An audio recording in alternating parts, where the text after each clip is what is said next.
저는 국정의 키워드가 좀 정리되는 것 같다. 첫째는 부동산 연착륙. 요거는 분명해 보이고요.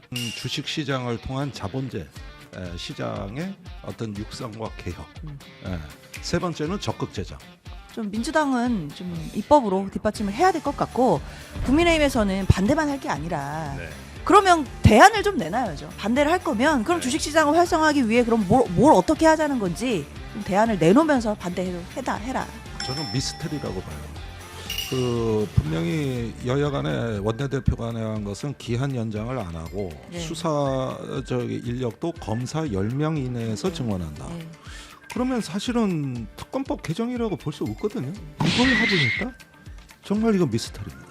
대통령이 당대표 시절부터 김병기에 대한 신뢰가 굉장히 컸어요. 제가 알기로는. 그런 김병기 원내대표가 이런 특검법의 수정을 지금 카운터 파트라고 할 수 있는 국민의힘과 논의하면서 자기 혼자 했을까? 혼자 할 수가 없어요.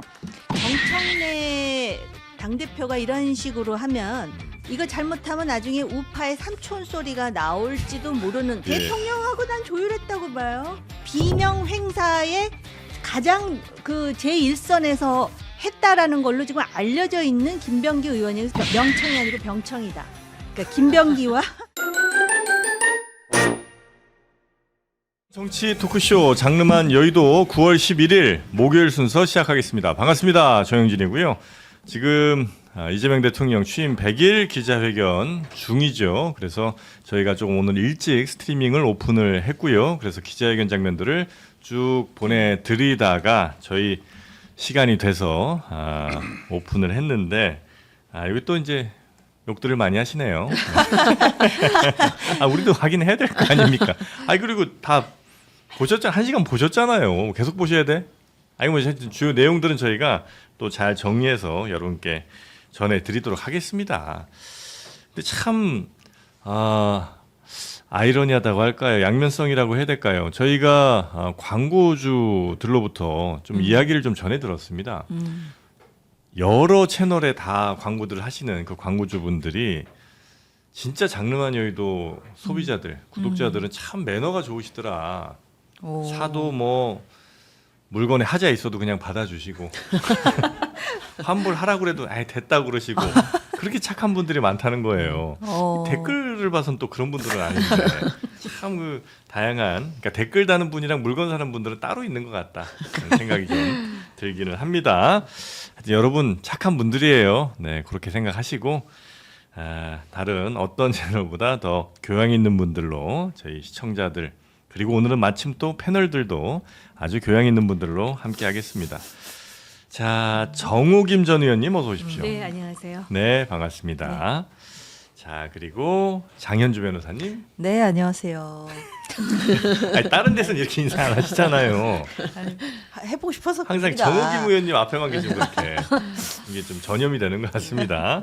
자, 그리고 김종대 전 의원님. 네, 얻어먹는 거에 약한 김종대입니다. 어제 잘 얻어먹고 제가 또 심기일전 방송을 좀 열심히 해야겠다는 자기 다짐이 있었다. 이 말씀을 인사 말씀으로 네네네. 뭘 얻어먹었을까? 욕 같은 거 아니고요. 우리 또 최윤경 부장님이 어제 쏘셨다면서요. 어서 오십시오. 안녕하십니까. 네, 반갑습니다. 하여튼 고맙습니다. 또 패널 챙겨 주시는 건 또 우리 최 부장님밖에 없네요. 무슨요. 즐거운 시간이었습니다. 많이 배웠습니다. 네. 법카. 네. 자, 그러면 오늘 되게 다들 확인하시네요. 너무 신기한 게. 누구 카드냐? 계속 확인들을 하시네요. 제일 또 중요하니까. 네, 그럼요. 얻어먹어도 어느 카드로 얻어먹느냐에 따라서 이게 공정과 정의를 이제 지향하는 하나의 기준점이라고 할 수 있겠습니다. 기분은 뭐가 더 좋은 거예요? 개인 벅하죠. 객카가? 당연하죠. 그래요? 네, 객하면 저도 N분의 1을 하려고 그랬어요. 그 정도군요. 근데 법카라 그냥 도덕의식 같은 거 없이 그냥 막 써도 된다 이런 느낌. 네, 뭐 그거는 좀 명분이 있고 원칙이 있기 때문에 충분히 수용 가능하지만 개인에게 부담을 주면 안 된다. 빚을 져도 국가가 져야지 왜 개인 가계 부채가 늘어나냐는 거예요. 난 오늘 그런 면에서 저기 이 이제 저 오늘 대통령 대통령이, 그 문제에 대한 어떤 언급에 대해 가지고 예. 이게 바로 우리의 공정의 기준이 아닌가. 국가가 좀 짊어지고 회사에서 법화가 짊어져야 된다. 아하. 그 지금 안 그래도 그 이재명 이게 대통령의 그렇게 연결이 되네요. 이재명 대통령이 네. 기자회견 중에도 그 내용이 있었습니다. 질문이 있었죠. 있었습니다. 예, 네. 정부 부채가 지금 꽤 네. 많이 늘어난 건 사실이나 그 절대량 자체가 중요한 게 아니고 그렇죠. 우리나라 GDP 대비해서 어느 정도 수준이냐가 중요하고 또 국가 부채가 이렇게 늘어나는 경우에 오히려 개인 부채가 좀 가계 부채가 오히려 좀 상승세가 좀 낮춰지는 그런 효과가 또 있는 거니까 그렇죠. 네, 그런 것들도 한번 짚어주셨습니다. 아유 고맙습니다. 자 그러면 기자회견 내용 혹은 주요 뭐 발언들 이런 거 한번 좀 살펴볼까요? 네, 이제 간단하게 앞에 있었던 1시간 기자회견 정리하면요. 부동산 대책 관련해서 질문이 나왔는데 공급을 무한대로 늘릴 수는 없다. 근데 공급과 수요 사이드를 모두 관리를 할 것이다. 한두 번 대책으로는 안 되지만 초과 그 수요나 투기 수요는 통제를 할 거다. 추후에 얘기할 기회가 있을 거다. 네. 이렇게 이야기했고요. 그다음에 입시제도 방향성에 대해서는 대통령이 본인이 전문가는 아니기 때문에 요거는 이제 조금 밀어두었고요. 답변을 주식 양도세 이 관련해서는 양도세 대주주 기준 10억을 고집할 필요가 없다. 네, 분리과세 등 세제는 주식 활성화에 도움이 되는 방향으로 해야 한다라고 이야기했고요. 더 센 상법이 진짜 주주를 보호할 수 있는 방법이다. 그러니까 기업을 옥죄는 것이 아니고 일부 악덕 경영진을 압박해서 네. 그 활성화에 기여한다라고 이야기를 했고요. 네. 그리고 뭐 부동산 관련해서도 계속 대책 나올 거라는 얘기도 아마 좀 한 것 같고요. 대책은 계속 있을 것이다라고 얘기했고 한국인 구금 관련해서 네. 질문이 나왔는데요. 비자 문제는 이제 한미 간 문화 차이가 존재하는 것 같다. 미국에 진출한 기업들이 매우 당혹스러울 텐데 이제 우리는 계속 비자 문제 정상화를 요청하고 있다. 이렇게 이야기를 하고 했고요. 그리고 구금된 노동자들이 오늘 오후 3시에 시설에서 나와서 우리 시간으로 새벽 1시에는 비행기에 탈 걸로 보고를 받았다. 이렇게 이야기를 했습니다. 관세 협상에 관한 질문이 나왔는데 요거는 이제 여러분이 걱정하는 국익에 반하는 협상은 없다. 이면 합의는 전혀 없었다. 그리고 내 임기 내내 계속해서 관세 협상은 있을 것으로 본다. 이렇게 이야기를 했습니다. 네. 뭐 전체적으로 저도 뭐 아직 끝까지 본 건 아닙니다만 쭉 보다 보니까 다른 때보다는 이재명 대통령이 조금 더 뭐랄까 아주 구체적이고 날카로운 얘기들을 좀 줄이는 듯한 느낌 같은 걸 좀 전체적으로 받기는 했습니다만 어쨌든 외교 같은 것도 상당히 좀 어렵겠죠. 뭔가 얘기하는 것 자체가 또 협상 중이기도 하니까 그래서 대통령이 아마 조금 더 신중하게 아마 발언들을 하신 건 아닌가 하는 생각이 좀 들긴 했는데 혹시 보셨습니까? 우리 정우김 네, 지금 의원님께서? 방송하기 직전까지 네. 보다가 왔어요. 네. 네. 어떠셨어요? 지금 말씀하신 대로 그 부동산이라든지 입시와 관련해 가지고 굉장히 솔직했다. 그러니까는 그 자기가 실행하지 못할 얘기에 대해서는 굉장히 신중한 그런 그 답변을 내놓은 것 같다라는 생각이 들고요. 교육에 대해서도 자기가 전문가는 아니지만은 산적한 문제를 한 번에 해결할 것 같은 답변을 하지 않겠다. 근데 여기서 중요한 포인트는 AI 교육을 정부 차원에서 강화하겠다 그랬잖아요. 네. 이거는 굉장히 중요한 부분이에요. 그러니까 우리나라의 교육이라는 게 하나의 레드오션만 지금 파고 있는데 지금 미래는 AI가 먹거리를 제공한다라는 문제의식을 갖고 있고 이거를 정부 차원에서 AI 교육을 받을 수 없는 여건에 있는 청소년들에게도 일단 재능이 있거나 아니면은 그 재능과 상관없이 기본적으로 마치도 한글을 가르치듯이 가르치겠다는 거잖아요. 네. 그리고 주식 양도세에 대해서 말했기 때문에 주가는 더 올라갈 것 같다라는 어제 제가 여의도에 잠깐 개인 용무를 보느라고 갔었는데 네. 이 여의도의 지금 그 소위 파이낸셜이라 그러죠. 그 디스트릭트 그러니까 그 금융가 쪽에 있는 금융가에서는 예. 이미 이거에 대해서 상당히 고무되어 있는데 오늘 대통령 발언으로 심리적으로 주식은 더 올라가지 않을까 이런 생각이 들고요. 구금과 관련해서 이제 문화 차이라 그러면서 우리는 미국에서 소위 관광 비자로 들어와서 학원 선생을 해도 내버려뒀는데 지금 그 소위 기능이 많고 투자를 위해서 간 사람을 구금을 해를 간접적으로 돌려 깐 건데요. 네. 이 정도 갖고는 안 되고 일단 우리 한국인들이 들어온다 그랬으니까 S4 비자를 S4인가? E4인가? E1, E4 또 H. 아무튼 한국인 H1B. 전문인에 대해서 주는 그러한 비자. 네. 그러니까 그 FTA 협정으로 칠레까지 받은 그 비자를 주기 전까지는 네. 움직이지 말아야 된다. 이게 국익에 상응하는 것이다. 음. 관세 협상은 좀 이따 얘기할게요. 아, 고맙습니다. 아주 그 단호하시네요. 오늘. 뭔가 할 말이 단단히 준비하신 네. 거예요. 네. 저는 국정의 키워드가 좀 정리되는 것 같다. 전체적인 어떤 이 한국 국정의 프레임을 어떻게 판을 짜느냐. 첫째는 부동산 연착륙. 네. 요거는 분명해 보이고요. 그 다음에 두 번째는 주식 시장을 통한 자본재 시장의 어떤 육성과 개혁. 세 번째는 적극 재정. 그래가지고 올해도 또 많이 어떤 재정이 확장된다는 거 아니겠습니까?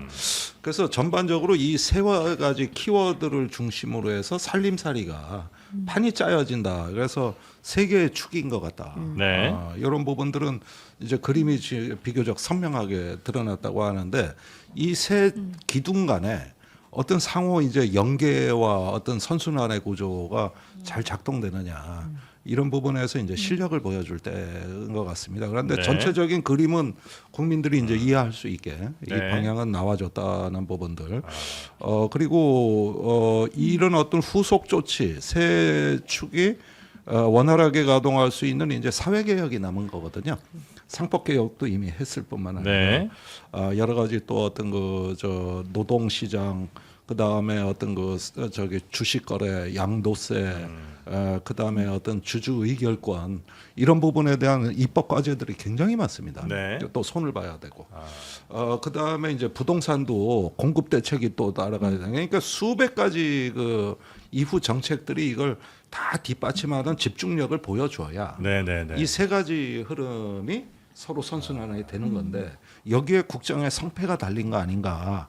요게 기자회견 전반부의 어떤 흐름이었던 것 같아요. 네, 방향은 이제 세 가지로 크게 이제 잘 잡은 것 같고, 그냥 그 뒤에 따르는 것들을 이제 잘 해야 된다. 근데 진짜 그게 중요한 게 뭔가 이렇게 바뀌거나 뭐 법안이 마련되거나 이러면 그 뒤에 있지 않던 현상들이 이제 자꾸 나타나잖아요. 그렇죠. 그럼 이제 좀 부작용이 있을 수도 있고 하니까 그런 것들 이제 잘 미세 조정 같은 거 하는 게 진짜 중요한 일이긴 한데. 그게 실력이죠. 그렇죠. 악마는 디테일이죠. 맞아요. 네.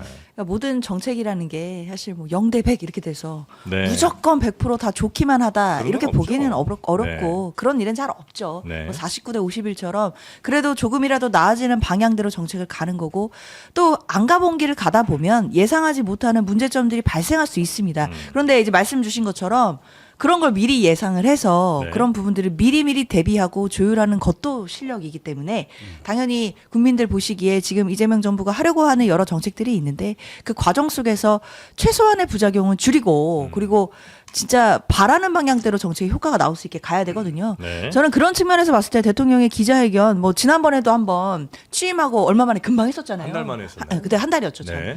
근데 지금 100일 만에 하는 기자회견을 보면서 뭐 아직 다 끝나지는 않았지만 대통령이 참 많은 분야에 대해서 다양한 분야에 굉장히 식견이 높고 그리고 본인만의 확고한 철학이 있구나 이런 건 정말 보여집니다. 네. 이게 저는 우리 국민들 입장에서는 다행인 지점이라고 생각해요. 사실 우리가 정치 지도자가 철학도 없고 아무런 본인의 어떤 정책적인 관념이나 이념이 없을 때 벌어지는 일들을 지금도 겪고 있잖아요. 네. 전 정부가 어떻게 했는지 다 아시고 계시는 상황이기 때문에 그 상황에서 이재명 정부는 특히 이재명 대통령은 본인만의 정치적인 철학도 분명하고 관련돼서 여러 분야에 대해서 나름대로의 식견이 굉장히 높은 상황이기 때문에 이해도도 높고요. 네. 특히 이제 주식시장에 대한 이해는 굉장히 높고 그 얘기 관련해서 많이 하시더라고요. 그렇죠. 지금 또 나오는 얘기 주식시장 활성화 아니 정상화라고 해야 된다 뭐 이러면서 얘기들이 나오는데 상법 개정안도 그렇고 앞으로 주식시장을 정상화하고 활성화하기 위해서 많은 정책들이 나올 거라고 생각이 드는데 네. 이제 이런 부분에 있어서 좀 민주당은 좀 입법으로 뒷받침을 해야 될 것 같고 국민의힘에서는 반대만 할 게 아니라 네. 그러면 대안을 좀 내놔야죠. 반대를 할 거면 그럼 네. 주식시장을 활성화하기 위해 그럼 뭘 어떻게 하자는 건지 좀 대안을 내놓으면서 반대해도 해라. 근데 뭐 생각합니다. 국민의힘 반대도 당연히 이제 잘 뭐 듣긴 들어야 되겠습니다. 음. 민주당 내에서도 저 대통령이랑 의견이 좀 이 부분은 좀 다른 의견들이 꽤 많은 것 같더라고요. 그렇죠. 이 네. 부분에서 또 경제 전문가들, 의원들 중에서도 계시니까 네. 뭐 의견들이 나올 수밖에 없는 거고 그런 의견들 나오는 부분들은 사실 당내에서도 그리고 이제 당정 간에서도 뭐 조율하는 과정들은 분명히 있는 거니까. 네. 근데 지금 일단 대통령에게 좀 시선을 집중해 보면 대통령은 이 주식 시장이라든지 뭐 부동산 시장이라든지 네. 특히 이 경제 분야에 대해서는 또 굉장한 식견도 있고 또 철학도 확고하기 때문에 이 방향으로 좀 흔들림 없이 갈 것 같다라는 생각은 듭니다. 아니, 알겠습니다. 그런데 그 부분에 대해서 이견의 실상이 어떻게 드러나는가 보면은 예. 어떤 구조적이고 본질적인 개혁을 요구하는 측과 일단 현상적인 응급처치에 집중해야 된다는 측의 의견 대립입니다. 네. 예를 들어 보십시오. 저기 뭐 산재가 많다. 네. 이걸 의제화한 거는 진보 정당 입장에서는 굉장히 어떤 좋은 기회를 네, 맞이한 네, 네, 거고 네. 아주 고마운 일이죠. 예. 그런데 현장마다 다니면서 그 안전 조치해라 규제하겠다 이걸로 해결이 됐냐? 나는 이건 50%라고 봐요. 원하청 관계 개혁이 이 산재 문제의 핵심입니다. 외주화, 그다음에 다단계 하청 이게 본는 주범이거든요. 그러면은 결국은 이 산재를 막기 위한 처방이 현장에서의 조치도 있지만은 네. 이 구조 개혁이라는 게 수반되지 않으면 반쪽 개혁인 거예요. 맞아요. 주식 시장도 제가 보기엔 두 가지 목소리가 있는 게 마찬가지입니다. 이게 어떤 당장의 어떤 주가 부양을 위해 가지고 대주주 요건을 완화하자, 뭐 하자 이런 부분에 어떤 현상 관리가 있는 건데 네. 사실 이런 부분이 의외로 너무 과잉 논쟁이 된 게 지금 주식이 올라간 거는 그런 정책의 힘이라기보다는 뉴욕 증시가 지금 엄청나게 오르는 외부 요건이 더 컸던 거고 미국의 금리 인하가 되니까 네. 이제 미국 주식이 확 뛰어버린 거예요. 예. 그거에 따른 동반 상승이란 말이죠. 미국 주식도 관심 있게 보시는군요. 아니 흐름만 보는 거예요. 난 주식 안 해요.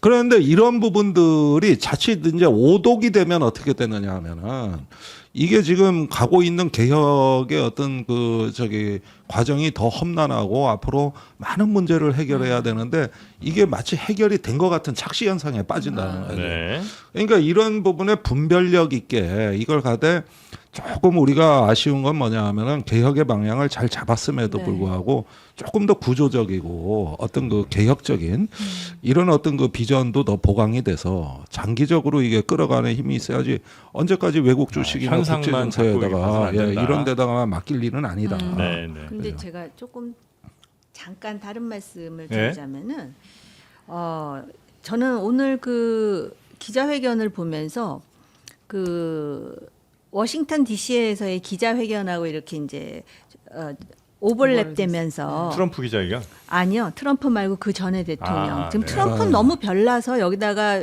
비교 준거를 대기는 좀 그런데요. 네. 보면은 이제 지금 의원님 말씀하고도 좀 연관이 되는 얘기인데 원래 대통령은 자기 임기 동안 지금의 삶의 질을 조금 실용적으로 높이는 데 포커스가 맞춰져야지 본질적인 문제, 근원적 굉장히 중요해요. 심지어 이제 그 본질 속에 또 이념이라든지 정향도 들어가는데 그렇게 하다 보면은 또 굉장히 추상화될 수가 있는데 예를 들어서 이제 그 대주주 기준 그 요건이라는 네, 네. 거는 어떻게 보면 야당 주장과 그다음에 어떤 그 주식을 투자하는 사람의 심리 이런 것까지도 이제 고려를 하면서 네. 한마디를 지금 던지는 거거든요. 그런 차원에서 굉장히 현안 그러니까 당장 민생하고 직결되는 문제에 대해서 그래도 상대적으로 구체적으로 답변을 하려고 했다라는 점에서 네. 저는 조금 평가하고 싶어요. 왜냐하면은 이게 과거에 문재인 대통령이 부동산 얘기하면서 초창기에 네. 그래도 부동산은 자신 있다 그래놓고 완전히 집값을 올려가지고 지금도 부동산 잘못된 정책하면 문재인 정권의 부동산 정책을 얘기하거든요. 윤석열 정권 때도 마찬가지였어요. 그런 차원에서 굉장히 실용적이지만 굉장히 조심스럽고 적어도 비판을 들을 만한 지점은 이렇게 비껴가는 것 같다라는 느낌을 받았고요. 단지 이제 좀 그 소위 운영적인 면에서 대통령 기자회견 하는데 처음부터 이렇게 그 질문 받고 답변하는 게 아니라 뭐 동영상을 돌려주고 그 다음에 또 추첨을 아니 무슨 로또 복권을 지금 우리가 하는 건 명함 쭉 아닌데 넣어놓고 추첨하는 그게 거. 다 시간인데 지금 대통령 기자회견 시간은 정해졌잖아요. 근데 네. 이재명 대통령의 경우에는 지금 자기가 답변할 게 되게 많은 것 같은데 네. 그런 어떤 그 법문 용례 같은 그런 절차는 좀 제거하고 아. 그래야 더 신뢰가 높아질 수 있지 않을까. 약간 그런 저는 생각이 그 들어요. 생각 진짜 저도 공감했거든요. 그렇죠. 왜냐면 네. 진행이 그렇다고 아주 매끄럽지도 않고 아니면 그 진행의 형식 때문에 더 재밌거나 아니 국민들에게 더 쏙쏙 와닿거나 그렇지도 않은데. 그러려고 했는데 하나도 재미가 없고 차라리 대통령 얘기를 듣고 싶은 거 아니에요? 그렇죠. 차라리. 네. 그건 재미의 영역이 아니고 네. 그 동안에 뭐 어떤 기자들의 질문이 뭐 네. 중앙에 편중됐다든가 그렇죠. 네. 이런 문제들 때문에 이걸 어떻게 그 시비를 없애려고 하는 거지 이게 무슨 퍼포먼스고 그런 네. 차원으로만 해석될 문제는 아닌 것 대통령이 같다. 그냥 아니요, 이렇게 지명하면 안 돼요? 아니 그냥 지적해서 네, 그러면은 누가 누군지도 모르는 상황에서 하는데 중앙에 편중됐다는 소리를 할 필요 없고 또 언론인 분들도 말이에요. 민생 경제를 하는데 느닷없이 교육 질문을 하더라고. 네. 나 누구라고 지목은 안 하겠어요. 근데 네. 그런 부분에서 사실은 시간은 적고 네. 네. 그리고 이제 나름대로 답변은 상당히 컴팩트하게 한다라는 느낌을 받거든요. 그래서 아마 이렇게 하니까 또 뭐하고 비교가 되냐면은 민주당. 그러니까는 오늘 앞부분에서 보면은 뭐 내란이라든지 이런 네. 얘기를 안 하더라고요. 그게 훨씬 네. 내란이 잘못됐다라는 인식을 깊이 심어줄 수 있는 전략일 수도 있는데 민주당은 막 그냥 대표가 나와서 26번 연설하고 그러니까 네. 지금 국민의 수준이 정치권의 수준보다 훨씬 높기 때문에 이거보다 더 전문적으로 얘기해도 다 알아들어요. 일반 시민들이. 네. 그러니까 이제 여기까지. 민생경제 쪽 질문하실 기자 해갖고 뭐 몇 명 들으면 이제 그 중에 한 명, 또 뭐 그 중에 한두 명 더.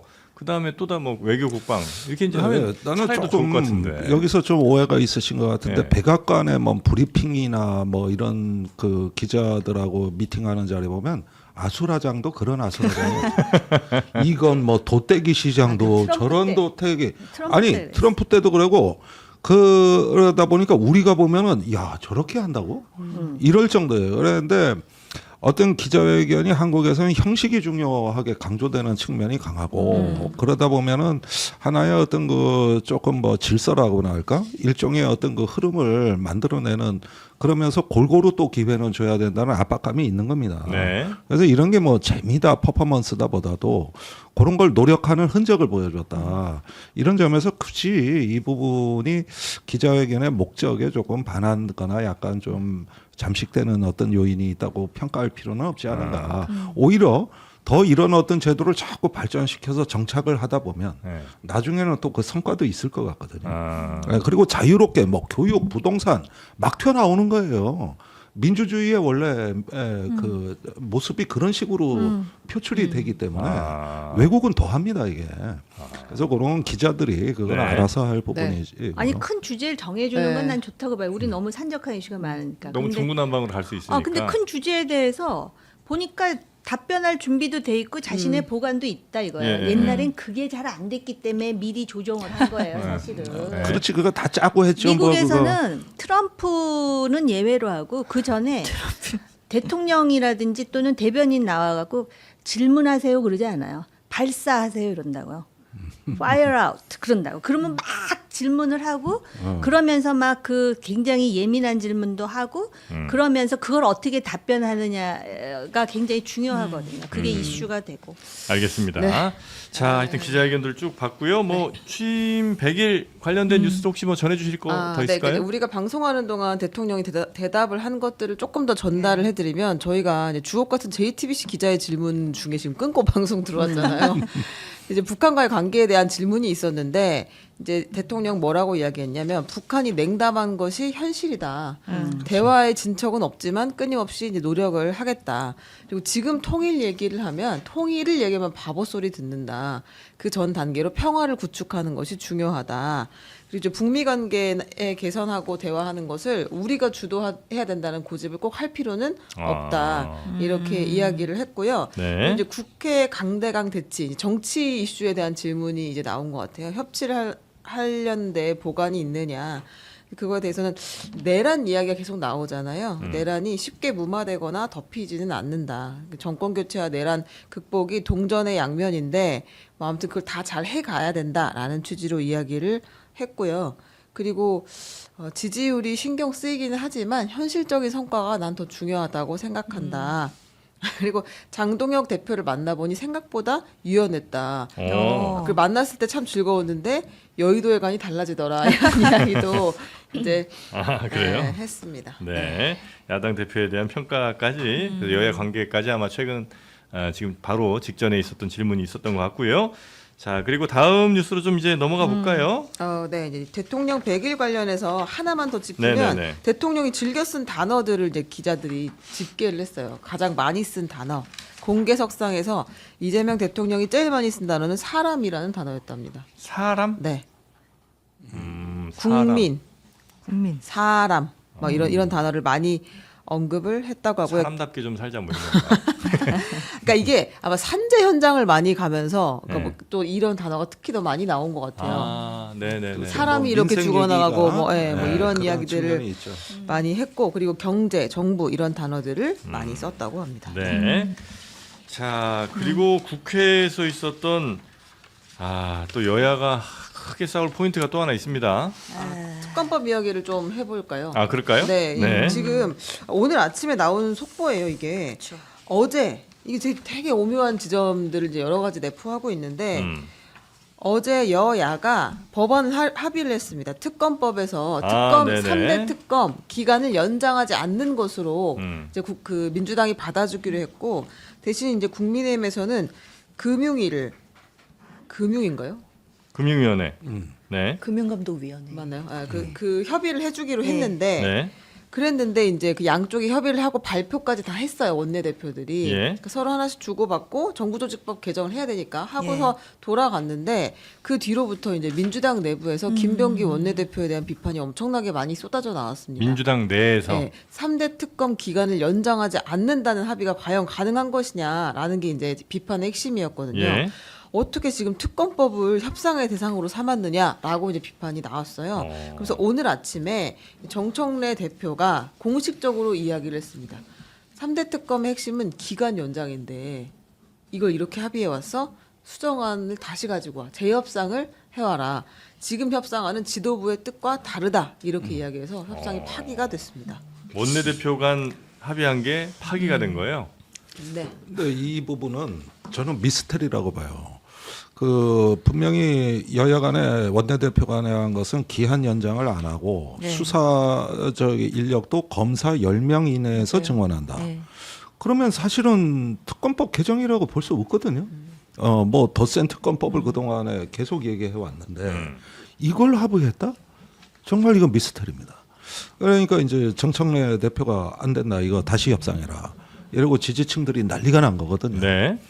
그러면은 제가 알기로는 또 지금까지 3대 특검의 진행 상황을 보면은 지금 수사기관으로는 턱없이 부족하다는 거는 뭐 이미 나와 있는 사실이고 이런 어떤 검사 수사 인력 보강도 다 알려진 거고 심지어는 어떤 범위나 대상도 확대할 수 있다는 얘기까지 나왔는데 네. 이렇게 합의가 됐다는 게 정말 저로서는 믿어지지가 않아요. 이게 왜 이런 일이 일어났느냐.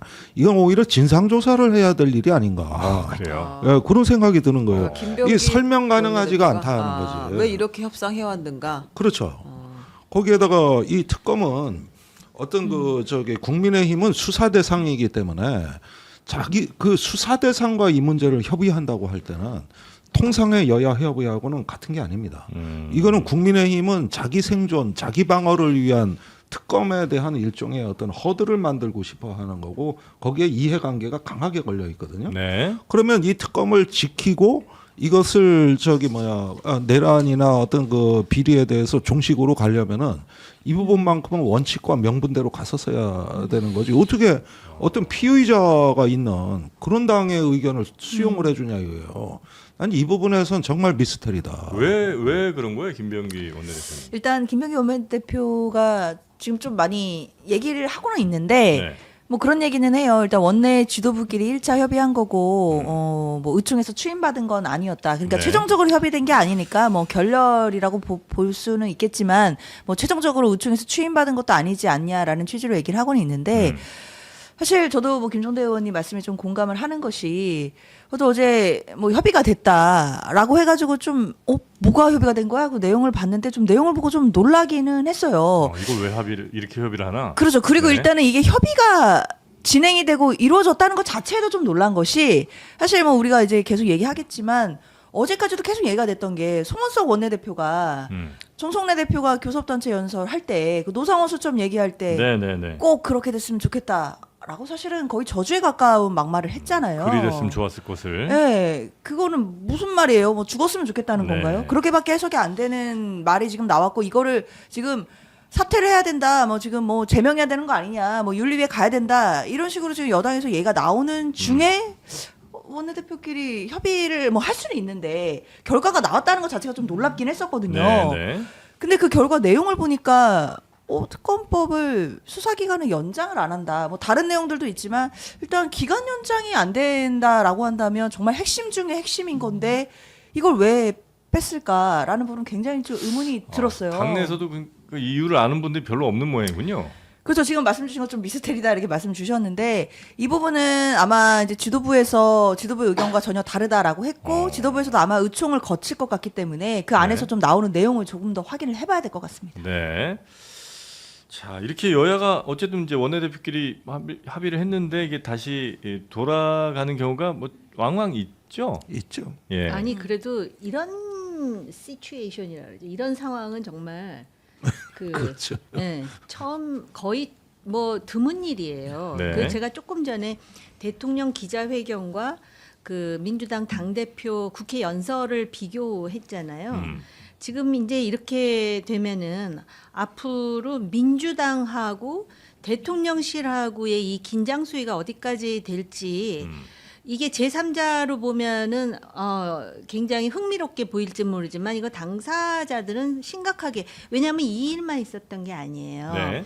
검찰 개혁과 관련해 가지고 대통령실 정무수석과 그다음에 당대표 간의 갈등이 언론 보도로 나와서 물론 그게 아니다라 그러지만 나온 다음에 그게 아니다라고 또 무마했다라는 자체가 지금 굉장히 심각하다라는 방증이란 말이죠. 그런데다 김병기 원내대표가 어떤 원내대표예요? 대통령이 당대표 시절부터 김병기에 대한 신뢰가 굉장히 컸어요. 제가 알기로는. 네. 그런 김병기 원내대표가 이런 특검법의 수정을 지금 카운터 파트라고 할 수 있는 국민의힘과 논의하면서 자기 혼자 했을까? 이런 그 문제 제기를 한 사람들이 많은데 저는 그거 적실성이 있다라고 봐요. 혼자 할 수가 없어요. 그런 상황에서 이거를 원내대표가 어쨌든 해가지고 왔는데 당대표가 지시를 내렸다 또 이런단 말이에요. 근데 당대표와 원내대표의 관계가 민주당은 어떤지 모르겠지만 제가 상식적으로 이해하는 선에서는 거의 그 파트너 관계지 상하 관계는 아니거든요. 근데 대등한 수준이다. 이런 감정적인 표현까지 쓰면서 지시를 내렸다라는 것이 지금 당내 상황이 굉장히 그 묘하게 돌아가는구나. 그러니까 정청래 당대표가 이런 식으로 하면 극단적으로 말이죠. 그 지난 윤석열 정권 탄생에 있어서 보수의 어머니가 추미애 당시 전 법무장관이었듯이 이거 잘못하면 나중에 우파의 삼촌 소리가 나올지도 모르는 그러니까 왜 이게 특검이 길어지면은 지금 지지자들은 아주 좋아하고 뭐 환호할지 모르지만 문재인 정권이 정권 재창출을 못한 원인 중에 하나가 적폐 청산을 너무 이렇게 연장하고 또 연장하는 과정에서 그리고 지금 보세요. 그 특검 기간을 연장하고 그다음에 이제 검사를 왜 10명 이내에서만 증언하느냐 이런 얘기인데 네. 검찰 개혁이 뭐예요? 결국 검찰을 없애야 되는 거잖아요. 수사 기소권도 분리해야 되는 거잖아요. 지금 이거를 막 몰아붙이면서 특검법 개정은 지금 반대로 가고 있는 거죠. 더 강하게 갈 뿐만 아니라 제가 지금 생각해 보니까 문재인 정권 때 왜 그러면 검찰 개혁이 안 되네? 적폐 청산을 누가 했어요? 결국 검찰이 하잖아. 네. 그러니까 이 자기 모순에 빠지는 상황을 또 지금 되풀이할 수도 있다라는 것이 대통령실이라든지 아니면은 합리적 진보라고 하는 민주당 내 인사들의 문제 의식이 아닌가. 넘어가기 전에 혹시 김병기 원내대표가 아까 혼자만 그 결정 내렸을까라고 이제 대통령하고 난 조율했다고 봐요. 그리고 이 김병기 원내대표가 뭘로 유명했냐면 지금 와서 이 얘기를 또 해야 되나? 비명 행사에 가장 그 제1선에서 했다라는 걸로 지금 알려져 있는 김병기 의원이에요. 그래서 사실은 원내대표를 선출할 때 그 심지어는 뭐 아들 뭐 인사 문제와 관련해서 막 그런 시끄러운 얘기가 나옴에도 불구하고 김병기 원내대표가 됐잖아요. 그런데 지금 오히려 뭐 일각에선 그런데요. 이게 명청 뭐 그런, 명청 교체기 뭐 그 이런 거요? 프레임이 알고 나오긴 하죠. 이게 예. 지금 명청이 아니고 병청이다. 그러니까 김병기와 청병이라 그러든가. 아무튼 뭐 그런 뭐 중국고사에 상황으로 병나라는 없습니다. 그러니까는 제가 볼 때는 네. 지금 그 오히려 국민의힘은 참 제 입으로 이런 말씀 드리기도 그렇지만 존재감이 오히려 더 떨어지면서 그 안에서 지금 승자들 간의 이 권력 투쟁까지도 그 예상할 수 있는 이런 네. 일련의 긴장 수위가 상당히 높아지고 있고 오히려 대통령은 본인이 그러니까 정치라는 거는 어떻게 보이느냐가 굉장히 중요한데 모두의 대통령이 되고 싶다 그랬잖아요. 네네네. 자기는 그런 식으로 성공한 대통령이 되고 싶은 건데 네. 지금 민주당의 지도부 특히 정청래 대표를 중심으로 한 지도부의 생각은 다르고 또 여기서 네. 무슨 얘기까지 나오냐면 여의도에만 대통령이 있는 게 아니라 충정로에도 대통령이 있다는 거예요. 충정로는 누구예요? 뉴스공장이 충정로에 있어요. 아, 뭐 충정로에 그런 있죠. 말까지 충정로 지금 역에 나올 있죠. 정도로 그게 굉장히 어떻게 보면은 상당히 그 뭐라 그래 그 냉소적인 얘기들이거든요. 그래서 이게 과연 대통령의 국정 운영을 네. 도와주는 것인가에 대해서 네. 당 차원에서 좀 생각해 볼 필요가 네, 있는 네, 네. 주제예요, 이거. 아니 그런데 네. 이거를 문재인 대통령 때 그 적폐청산 프레임하고 동일시하거나 비교하는 데는 상당히 논리적인 문제가 저는 있다고 봅니다. 지금 여기서 특검의 어떤 그 성과가 약화되거나 힘이 떨어지게 되면은 지금 한국의 여론 지형상 이 극우 세력의 부활은 불에 보듯 뻔합니다. 사실 문재인 정부 때도 어떻게 보면은 그 바른정당이 나와 있는데 포용하지 못하고 새누리당으로 복귀하면서 보수의 기사회생이 결국은 이후에 어떤 그 모든 개혁을 블랙홀처럼 집어삼켰던 이게 오히려 제가 보기엔 주목해야 될 흐름이지. 네. 적폐 청산을 오래 했던 것은 기술적으로 문제가 있었던 거란 말이에요. 그러나 여기서 오히려 무너진 측면이 있었던 거고 그래가지고 오히려 개혁의 성과를 이루지 못했다. 이게 문재인 정부의 문제입니다.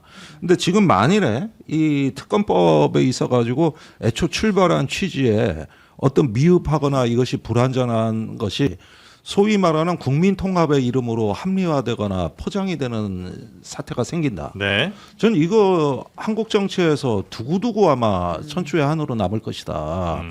지금은 이런 어떤 그 내란의 어떤 국면으로부터 탈출하기 위한 어떤 그 내란을 종식하는 역설적 방법이 내란에 대한 책임과 거기에 대한 응징. 오히려 특검이 그런 것들을 더 단축하고 이 대한민국의 정치 혁신을 이룰 수 있는 하나의 트리거 역할을 한다는 걸 잊어서는 안 된다는 거죠. 아니요, 제가 잠깐만 그 기본적인 원칙 이 지금 계엄과 관련해서 어떤 식으로 책임을 지우게 하느냐에 대해서는 저는 뭐 의원님하고 별 차이는 없을 거예요. 이건 보수 진보의 문제가 아니니까는요. 근데 통합의 이름으로 얼버무리자는 얘기가 아니고요. 이렇게 해서 특검이 짧아지면 극우 세력이 부활한다.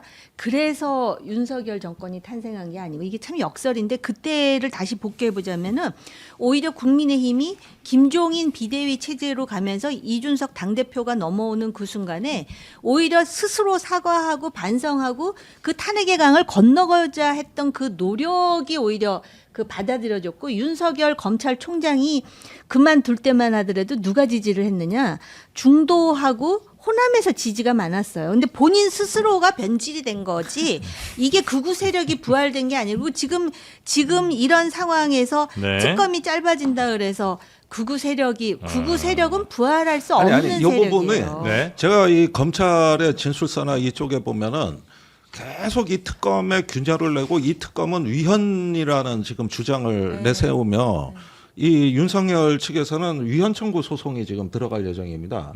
내란 재판도 불법이라는 거예요. 네. 이렇게 되는데 여기서 특검의 어떤 저 흐름이 약화되거나 물러서는 모양을 비춰지면은 그 세력의 목소리가 더 커지게 돼 있고 네. 그다음에 중요 가담자들이 진술 거부하는 게 길어집니다. 네, 네, 네. 그러면 이 여기서 오는 악영향이라는 건 눈을 봐도 뻔한 거예요. 불을 네, 네. 봐도. 알겠습니다. 확실히 지금, 큰 사건이긴 해서 똑같이 질문이 나왔어요 기자회견에 대통령 입장이 대통령 나왔거든요. 아까 이제 대통령과 뭔가 교감 있는 거 아니냐는 이제 얘기를 해주셨는데 그러니까 대통령은 김병기 원내대표가 단독으로 협상을 할 수 있었겠느냐라는 게 이제 의심의 포인트 중에 하나였는데 대통령은 오늘 뭐라고 이야기했냐면 특검법 여야 합의안 된 거를 나는 몰랐다. 그리고 그렇게 하지 않기를 원한다. 원치 않는다라고 이야기를 했고 그러니까 3대 특검법하고 정부조직법 개편안을 연계해서 협상하는 것을 내가 시키지 않았다.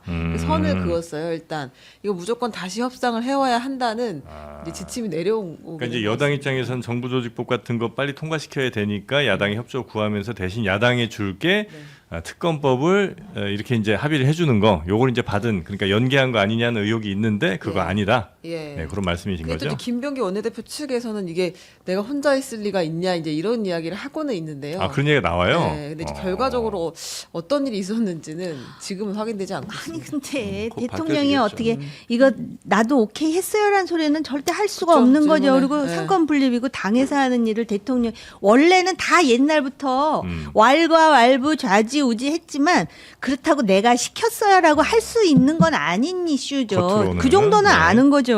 아니 이 문제는 오히려 대통령의 어떤 발언보다는 우상호 정무수석을 좀 주목해서 봐야 될 것 같아요. 최근에 저 정청래 대표하고 의견 충돌했던 건 우상호 정무수석 아닙니까? 네. 그리고 나는 지금 용산에서 기현상 중에 하나는 기자들이 대변인한테 취재를 안 하고 우상호 수석한테 주로 취재를 한다는 거야. 그러니까 대변인실을 거쳐야 되는데 직접 바로바로 이루어지는 이 언론하고도 그렇고 저기 여당하고도 그렇고 오히려 그쪽을 조금 더 유심히 취재해보고 네. 분석해봐야 되지 않을까. 근데 저는 조금 의견이 다른 게 예. 뭐 일각에서는 대통령과의 어떤 파워 게임이냐, 뭐 명청대전 이런 말씀을 저는 그 말에 전혀 동의할 수가 없어요.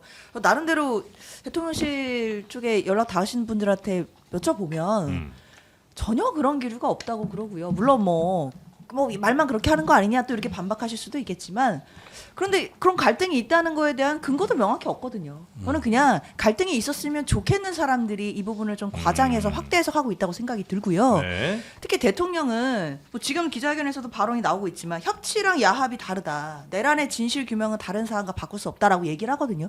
내란 사건만큼은 예전에 어떤 무슨 그 국정농단 사태 이때와는 전혀 다른 결의 문제이기 때문에 네. 이 문제만큼은 타협할 수가 없는 거고요. 이건 국가의 본을 바로 세우는 문제입니다. 네. 그리고 김종대 의원님 말씀처럼 어쩌면 이 내란 특검이 기간이 연장되고 덧센 특검이 되는 것이 역설적으로 이 문제를 제일 빠르게 해결하는 방법일 수도 있다고 저는 생각이 들어요.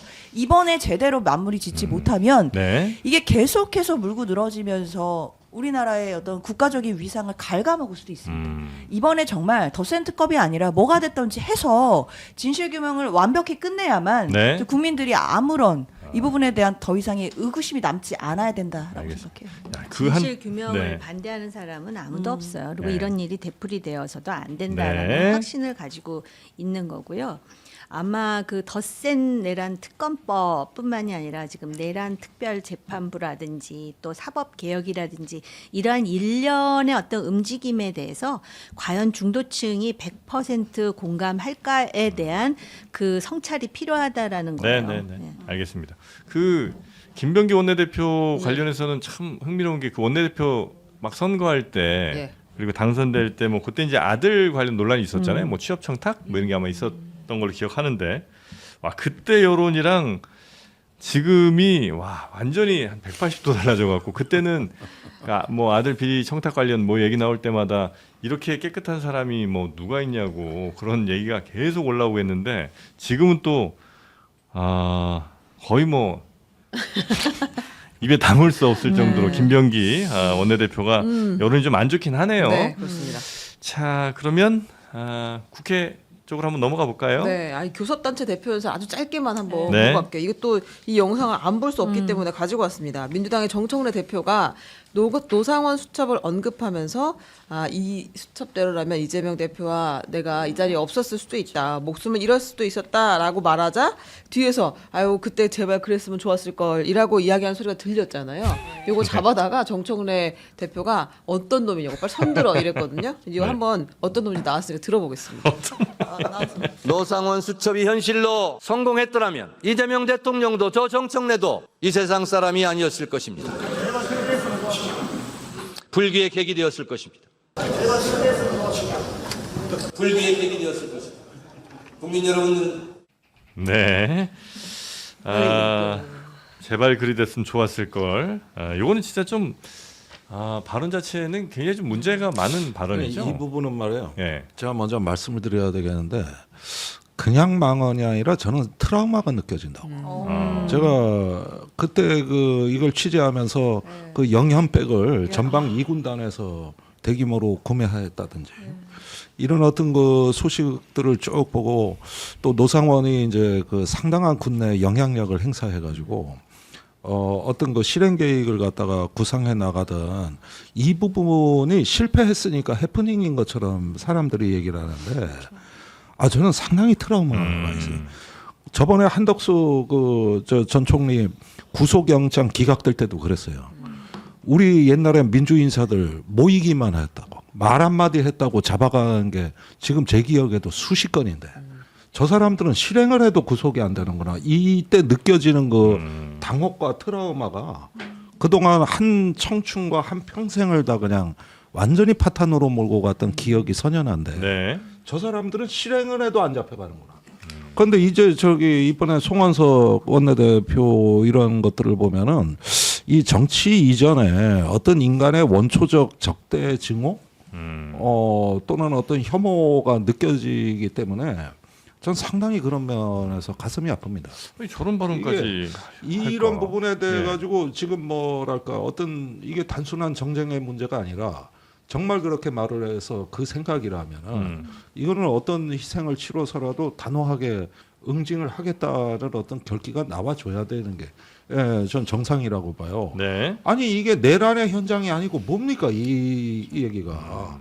그런 면에서 그냥 가슴이 콱 막히는 게 네. 이런 걸 농담처럼 얘기를 하고 그다음에 계속 앞에 앉아있던 유상범 의원은 그걸 또 재밌다는 듯이 웃으면서 자리를 피하는 여기에서 어떤 야만을 봅니다. 어떤 문명이 파괴되는 야만을 보거든요. 이런 어떤 현상들이 우리 국회에서 지금 허용이 된다? 저는 그러면 두고두고 이게 남아가지고 벌써 이런 건들이 몇 건이 생기니까 네. 또 하나 이런 뉴스를 볼 때마다 이렇게 왠지 그냥 살이 떨리고 심장이 미어지는 듯한 알겠습니다. 이런 어떤 국민들의 고통이라는 걸 누가 헤아려 줘야 되나? 아니 저는 그 이해해요. 그러니까 제가 정말 이해할 수 없는 거는 국민의힘이 소위 군부 산업화 세력만 있는 게 아니거든요. 네. 민주화 세력이 있어요. YS의 민주화 세력이 분명히 들어왔었습니다. 그런가 하면은 그 어느 정당보다도 MZ 세력도 또 들어와 있잖아요. 네. 그리고 물론 이제 관료 생활을 한 그런 어떤 테크노크래트들도 들어와 있죠. 그럼에도 불구하고 이런 상황에서 왜 저런 발언을 하는 저거는요. 제가 볼 때도 다시 한번 본인이 탈당을 하든지 옛날에 왜 사무처 직원을 또 왜 의자 안 내줬다 그래가지고 그런 적도 있었는데 이분이 근데 관료 출신인데 왜 이렇게 거친지 저는 개인적으로 잘 모르는 사람인데요. 그런데다가 지금 노상원 수첩에 대해서 자기가 농담으로 얘기했는지는 모르지만 일단 수첩이 찐이다라고 본인이 인정해버린 거예요. 인정해버렸을 뿐만 아니라 이것을 그냥 지금 국민의힘에서 그대로 지금 장동혁 대표가 어떤 조처를 취하느냐 그리고 의원들이 어떤 태도를 갖느냐가 굉장히 중요하게 됐어요. 그리고 굉장히 본인도 지금 잘못된 걸 아니까 아직까지 뭐 특별한 발언을 안 하는 것 같은데요. 이게 우리나라가 내 편이면 용서가 되고 내 편이 아니면은 전부 그냥 그 뭐랄까 아까 100대 0 얘기하듯이 흑백 논리로 하면 안 되는 거예요. 이건 기본적으로 잘못됐다라는 말을 제가 드리면서 네. 또 사례를 미국 사례 드리는 거에 대해서 죄송하게 생각하는데 제가 미국 전공자예요. 그러다 보니까 자꾸 비교를 하는데 오바마가 대통령 때 연두 그 교서라 그러죠. 국회에서 연설을 할 때 공화당, 오바마 민주당이잖아요. 공화당의 의원이 당신은 거짓말장이야 이렇게 얘기했어요. 그때 미국 의회에서 파란이 일어나면서 그 공화당 의원을 가장 비판한 사람들이 누군지 아세요? 공화당 의원. 공화당 의원들이에요. 네. 적어도 국회가 그 정도의 성숙한 모습을 보여야 되고 이거는 아마 그 정청래라는 정치인에 대해서 이제 그렇게 말했다라는 건데 일단 그 민주당의 당대표고 그다음에 그 연설 중에 지금 이것의 함의가 무엇인지에 대해서 의원님이 얘기를 하셨잖아요. 보수 정당이 살려면 이런 거에 대해서 어떤 조처를 취하는지에 대해서 유권자들이 보기 때문에 이거는 본인 스스로가 당을 위해서 다시 한번 아니 의자 때문에도 탈당했는데 이건 탈당보다 더한 사안이에요. 제가 볼 때는. 아니 왜 보수 정당을 이렇게 이런 네. 식으로 왜 말아먹으려고 드는지 난 참 이해가 안 가요. 솔직히 보수 정당이 있어야 이 사회가 건강해지는 거예요. 경제도 네. 되고. 근데 이렇게 해가지고 왜 스스로 점수를 깎느냐 이거죠. 이거는 아마 여당에서도 그냥 넘어가지는 못할 이슈인 것 같죠? 그냥 넘어갈 수 없고요. 네. 뭐 김 의원이 말씀 주신 것처럼 이건 진짜 전 국민의 상처를 다시 한번 끄집어내는 그런 발언이기 때문에 그냥 단순히 여당 대표에 대해서 이야기했다 정도의 수준으로 넘어가는 네. 거죠. 저 말은 사실 그 전제에 계엄, 내란 이게 성공했었어야 됐다라는 게 전제에 깔려 있는 얘기 아닌가요? 그러니까 이미 그게 성공했었더라면 이게 전제에 깔려 있다라고 본다면 국민 입장에서는 너무나 상처받을 수밖에 없는 발언입니다. 네. 그렇기 때문에 뭐 여당 대표에 대해서 공격했다. 이걸 넘어서서 국회의원으로서의 자질이 있느냐. 여기로 가야 되는 문제고요. 당연히 뭐 윤리 제소 넘어서서 국회의원직을 제명하는 부분까지도 네. 민주당에서는 검토를 할 겁니다. 알겠습니다. 자, 그리고 윤석열 전 대통령이 네. 옥중 혹은 뭐 깜빵 통치를 했다 이런 뉴스가 있던데 네. 이건 뭘 했다는 겁니까? 재밌어지네. 네, 그러니까 이제 시킬 때 잘하지 있을 때 잘하지 이런 생각이 좀 들었는데 그 지난 1월 31일 서울구치소에서 이건 첫 번째 구속됐을 때 1차 구속 당시였는데 1월 말에 대통령실 참모들 핵심 참모들과 25분간 접견을 했는데 그때 정진석 비서실장, 신원식 안보실장, 홍철호 정무수석, 김주현 민정수석, 강희구 부속실장 등이 이제 가서 접견을 했다고 합니다. 여기서 보고를 사안에 대한 보고를 했고 그 당시 뭐 직무정지된 대통령의 지시도 일부 있었던 것 같아요. 네. 그러니까 신원식 안보실장이 미국에서 계획을 빠르게 잡아서 최상목 권한대행과 대화를 추진하겠다고 한다라고 하니까 대통령실하고 백악관하고 직통으로 해야 하는 거다. 뭐 이런 이야기를 했다고 하고요. 그리고 전공의 파업 의료는 괜찮냐라고 이제 윤석열 질문을 또 해요. 결자 해제 심정으로 물어봤나 봐요. 네. 그랬더니 이제 김정환 수행실장이 내 전공의들 돌아오고 있습니다. 겨울에 나이 드신 양반들은 비상이 이어지면 곤란하다라고 이제 얘기했고 그리고 이제 또 윤석열 전 대통령이 명절에 야채 가격도 오르니까 관리 잘해야지. 물가까지 또 신경 써요. 걱정이 많습니다. 네. 김정환 수행실장이 최상목 대행이 물가 관리 잘하고 있습니다. 잘하긴 뭘 잘해. 얼마나 올랐는데. 이렇게 이야기를 하고 네. 보고를 받았다는 거 하나 하고 네. 그다음에 탄핵 반대 집회가 전국에서 열렸잖아요. 네. 우리가 그때 이제 전환길 씨가 가서 대구에서 5만을 모았네 이제 이런 이야기들 사진도 소개하고 했었는데 그때 광주에서도 탄핵 반대 집회가 열렸는데 아마 그 패밀리들이 같이 전국을 돌았다는 이야기들이 그때 있었죠. 근데 이제 강희구 부속실장한테 그래서 그 탄핵 집회에 사람 많이 모였는지를 물어봤다는 거예요. 윤석열 전 대통령이 예. 그리고 인파가 많다 그랬더니 이번 주에도 또 열린다고 합니다. 그랬더니 광주에서도 많이 모였다고요. 이제 이런 이야기도 하면서 아주 반가워했다고. 광주도 전라도도 다 같이 발전하고 국민들도 혜택을 누리길 바란다. 얘기했다고 합니다. 네. 들어가고 나니까 신경을 많이 좀 그러니까요. 쓰는 이게 것 할 일이 다른 일이 없으니까 이제 여기에 집중하게 된다 국정에. 네. 자, 하여튼 이런데 이렇게 안 해서 뭘 해도 되나요? 이 직무정지 상태에서? 아니면 뭐 이 정도는 할 수 있는 건가요? 그러니까 이게 실제 국정의 대통령 지시나 명령으로 이어졌느냐, 영향이 여부는 갔느냐? 조금 판단하기가 어렵습니다. 네. 그렇지만은 이건 일종의 어떤 썩어도 준치다고 하는 자기과시의 망상에서 못 벗어났다는 정황은 돼요. 그런 면에서 우리가 이 자리에서 다룰 수 있는 이야기거리는 되는데, 근데 그렇다고 해서 이게 지시로 돼가지고 그때 윤석열 정부로 계속 가동되고 있었느냐, 이 부분은 좀 살펴볼 필요가 있겠죠. 그런데 사실은 이제 와서 보면은 좀 투명하지 못한 측면이 있었어요. 그때 한덕수 최상목 체제에서 관세 협상의 비밀은 아직도 모르겠거든. 그때 뭔 얘기를 하고 다녔는지. 그러면서 야당에 전혀 정보 공개가 안 됐지 않습니까? 네. 그런데 구치소에 가서는 하고 있었다? 이런 얘기가 되는 겁니까? 지금 이런 시기라면은 어떻게 보면은 그때 혹시라도 무슨 뭐 알래스카 에너지 구입에 뭔 또 약속을 해줬나? 네. 뭐 이런 의심들이 그때 많이 대두된 건데 때마침 이런 식의 얘기가 있었고 그때 김태효 안보실차장이 왜 백악관을 방문했으며 그 다음에 더 놀라운 거는 지난 대선에서 관세 협상 계속해야 되기 때문에 출마한다는 논리 구조를 한덕수 그때 후보가 보여줬다는 겁니다. 그러니까 그때 네네네. 당시에 왜 저기 뭐냐 내가 대통령, 출마하냐. 네. 또 야당의 그 헌법재판관 추천을 내가 왜 거부하냐. 네. 그건 다 내가 지금 관세 협상하고 이 권력이 유지돼야 되는데 이런 여야 합의도 안 된 정쟁에 내가 협조할 수 없다. 이 논리였던 거죠. 네. 그렇다면은 이건 관세 협상이 실제 관세 협상이 아니고 정권을 보호하기 위한 무기였던 거란 말이죠. 근데 여기서 또 보니까 이런 얘기를 나누고 있네 마침. 그래서 그 청와대 용산하고 백악관하고 직통해라. 이걸 무기로 삼으라는 뜻 같아요. 이걸 무기로 삼아 계속 갖고 있어라. 이게 우리의 외교 자산이다. 이런 얘기 같아 보여요. 네네네. 이런 부적절한 행위가 있었으나 이걸 법적으로 처벌할 수 있는 건가까지는 이제 조금 더 뭐 살펴봐야 될 부분이 있다는 저는 말씀이신 거 김태효 아니에요? 차장의 백악관 방문도 저런 차원에서 이루어진 것이라면 그러면 이제 조사가 가능하겠구나. 근데 그 인과관계가 아직은 확실치 않은 것 같아요. 네.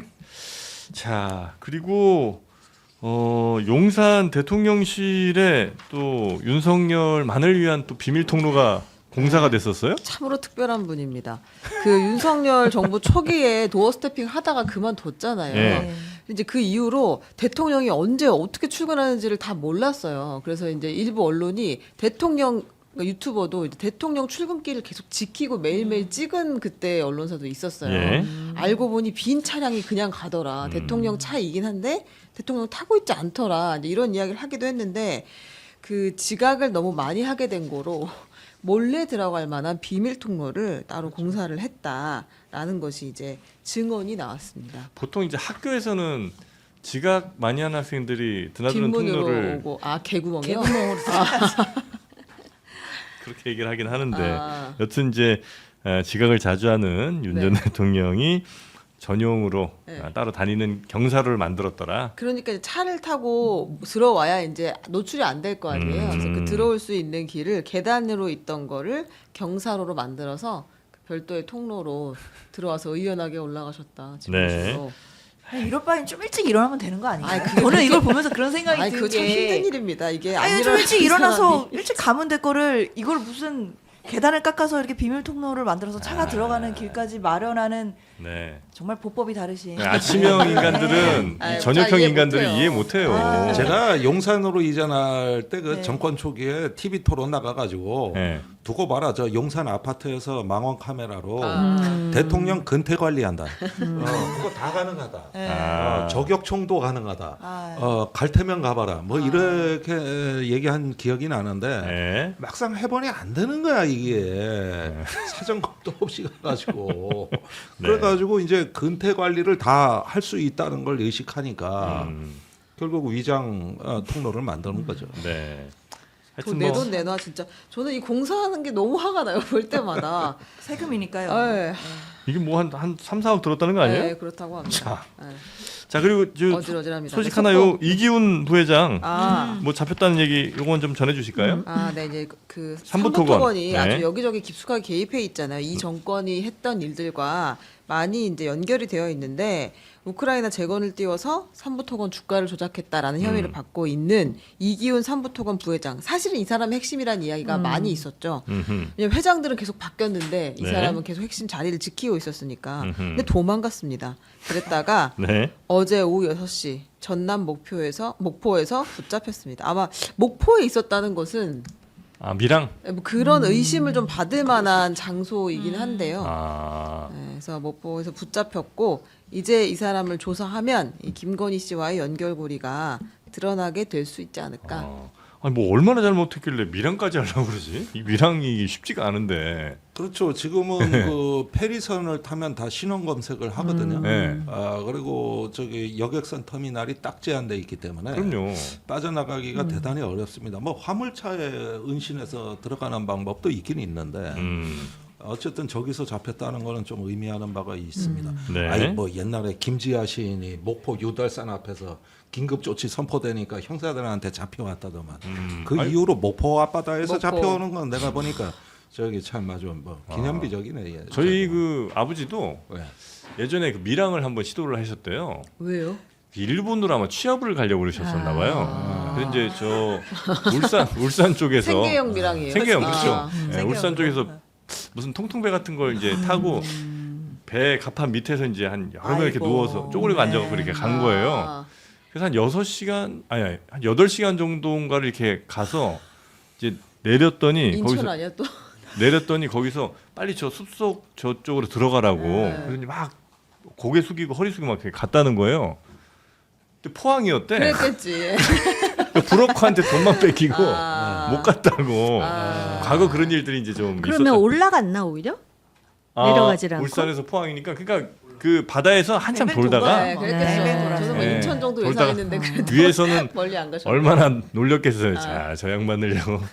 그리고 이제 그 숨어 있다가 새벽에 이제 해 뜨고 나니까 뭔가 자꾸 익숙해 보여서 아는 동네고. 그럼 이제 네. 고국의 영토란 게 또 그렇게. 마음이 또 놓이죠. 네. 예, 일본 편하고 갔으면 그렇죠. 고생하셨겠지. 아니, 그럼 대통령 기자회견 조금만 더 전달을 뭐 드리면 있습니까? 검찰개혁 관련 질문도 나왔습니다. 그래도 이번 기자회견은 지난번 것보다는 조금 더 다양한 주제를 다행히 또 다루게 됐는데 이제 검찰 개혁이 매우 어려운 일이다. 내가 가장 큰 피해자인 거 알고 있지 않느냐라고 이야기했고 물론 이제 수사 기소 분리가 매우 중요하다. 이런 이야기는 한 번 더 확인을 했는데요. 이제 보안 수사권 문제가 지금 남아 있는 거잖아요. 네. 이거 최적화된 방안을 가장 그 최적화된 방안을 찾겠다. 그리고 정부가 주도하겠다라고 다시 한번 그럼 우상호 못을 수석 박았네요. 얘기하고 그렇죠. 이거 예, 했었는데. 정부가 주도할 거다. 네. 최적화된 방안을 찾겠다라고 이야기를 했고요. 언론중재법 관련한 생각도 이야기를 했는데 그 역시 그 배상액을 높게 설정해야 한다는 그 민주당 기류랑 같은 말씀하셨다고 하네요. 아, 언론이 뭔가 악의적으로 또 왜곡 악의적으로 보도하고 가짜 보도를 뉴스. 하게 네, 이런 되면 거 하게 되면 징벌적. 징벌적으로 좀 가야 된다. 네, 그리고 본인이 그 가짜 뉴스에 고생했던 이야기를 또 하셨네요. 자기 멀쩡히 직장을 다니던 아들이 화천대유에 취직했다는 가짜 뉴스가 나와가지고 또 고생했다 등등. 네. 아, 그래요? 네. 알겠습니다. 하여튼 뭐 요런 정도 지금 기자회견에서 얘기가 나오고 있고요. 아마 기자회견 지금 실시간으로 보시는 분들이 또 꽤 계신 것 같아서 네. 조금 마음은 섭섭합니다. 네. 네. 주식 이야기는 우리도 잘할 수 있는데요. 오늘 대통령이 회견에서 주식 이야기를 제일 많이 한 것 같아요. 나도 잘할 수 있는데. 네. 자, 여튼 가짜 뉴스나 악의적인 왜곡 보도 같은 거에 대해서 아마 언론의 책임을 좀 더 무겁게 물을 것 같은데요. 이것만큼은 또 말씀드리지 않을 수가 없네요. 아쿠아 커큐민 부스터. 네, 바로 제 옆에 이렇게 서 있는 이 나는 친구. 무슨 가짜 뉴스 얘기하신다는 줄 알았어. 네, 요거는 조금 봐주셔야 됩니다. 이거 좀 언중위에서도 좀 봐주셔야 되는 게 저도 모르게 막 얘기하다 보면 이 부풀릴 수가 있어요. 예, 요거는 조금 양해를 좀 부탁드리겠습니다. 그러나 이거는 지금 벌써 버시럭버시럭 소리가 나는데요. 네, 우리 김종대 의원님. 여름에서 가을로 넘어간 이 환절기가 사실 면역력이 가장 중요한 때입니다. 네, 그래서 면역 관리, 염증 관리, 항산화 대표 선수죠. 이 커큐민을 고농축, 고흡수율로 담은 비제닉스의 아쿠아 커큐민 부스터. 3주 내내 먹었어 우리. 3주 내내 드셨다고요? 여기서 계속 네. 3주 내내 지금 광고하시는 그렇습니다. 네, 그럼요. 확실히 좀 좋아진 게 느껴지시죠? 네, 역시 노화를 처음에 왜안 방지하려면 드세요? 열심히 아니 먹어줘라. 의원님. 밥 먹고 먹으려고. 다 계획이 있으시구나. 네, 그럼요. 여기 이제 초미세 수용성으로 아주 흡수율이 좋습니다. 이게 흡수가 안 되면 사실 다 나가는 거잖아요. 그렇죠. 흡수가 잘 돼야 됩니다. 맞습니다. 적 양파에서 추출한 순도 95%짜리 퀘르세틴 무려 105mg. 네. 또 코엔자임 Q10 성분을 더해서 이 작은 알약 한 알에 한 번에 케어가 가능하고요. 아주 노란. 그래서 또 알약 크기가 좀 작아서 목 넘김이 또 좋습니다. 네. 알 크면 이것도 또 부담 많이 되거든요. 맞습니다. 예, 예전에 그 있잖아요. 아쿠알렌, 스쿠알렌. 맞죠? 스쿠알렌. 상어에서 나온 스쿠알렌. 그거 막 옛날에 진짜 먹다가 아버님 약이다. 목구멍이 탁 걸려갖고 네, 맞아요. 거기서 녹잖아요. 비린내가 막 하루 그렇지, 종일 그렇지. 올라옵니다. 그래서 그거. 그때 근데 뿌듯하지 않나요? 아니 근데 진짜구나 저는 이 기업에 건의 하나 하고 싶어요. 하시죠. 이거를 젤리 형태로 만들면 더 잘 팔려요. 아 네. 이렇게 아니, 알약 말고 젤리. 젤리로. 젤리도. 기업의 건의를 하시지 왜 여기서? 아니 어차피 여기서 저희가 광고하니까 전화하겠습니다. 내가 뭐 전화번호를 해갖고 돌릴 이유는 없겠고. 그것도 아이디어는 됩니다. 네, 예. 그렇죠. 아 젤리 형태로. 어. 어른들은 약간 이거 너무 좀 그냥 과자 같은 느낌 아닐까요? 젊은 처자들도 젤리 형태로 하는 걸 좋아해요. 처자요. 아, 그렇군요. 네. 알겠습니다. 아니 뭐 좌우당간 저속노화는 이제 시대 흐름이기 때문에 맞아요. 네. 열심히 먹어야 됩니다. 지금. 맞습니다. 자, 구독자분들을 위한 장르만 여의도 단독 혜택 더보기 링크 들어오시면 2박스에 1박스 더 가는, 그리고 4박스 하면 당연히 2박스가 더 가는 혜택을 받으실 수 있습니다. 저속노화는 우리 최윤경 기자와 함께 네. 또 아쿠아 커큐민 부스터와 함께 천천히 가시기 바랍니다. 그렇습니다. 어차피 나중에 다 도착합니다. 빨리 가봐야 좋을 거 하나 없어요. 맞습니다. 기어는 1단으로 천천히 가시기 바라겠습니다.